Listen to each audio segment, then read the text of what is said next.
I was terrified. I still am scared. Every time I go for an ultrasound, I'm terrified that they're going to tell me something's wrong again. Steve and Cindy Bergren are getting ready for their second child.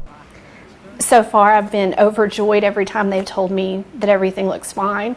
Their first son, Levi, was born in 2006, just before Christmas. We found out when I was pregnant that he was going to have some medical problems. I was 18 weeks pregnant. We went into the doctor's office. She said there's something wrong. Shortly after Levi was born, doctors discovered he had a rare disease called hydranencephaly. Levi had only fragments of brain tissue and a brain stem. They told us that when he was on a CPAP, which was a machine that was just kind of helping him breathe a little bit, he was doing it, but it was just helping him out.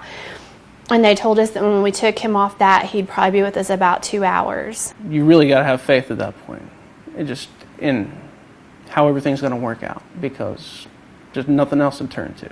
But faith and love has been enough to keep Levi holding on, clinging to his mom and dad. He's quite the little fighter. And Steve and Cindy cling tight to Levi.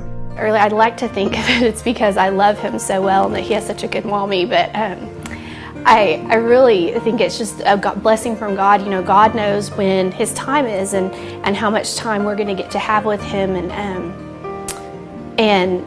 I think that he's just not ready to go. Sometimes I like to think he just likes hanging out with us. Just the fact that he's even here is obviously a blessing, because you know, we knew some, you always hear people that have trouble even having children, and so to even get the opportunity to have a child I think is a pretty big blessing. The Bergrens have found a wealth of joy and inspiration in their toddler and look forward to sharing it with their next child. Just excited to get the chance to have another kid, and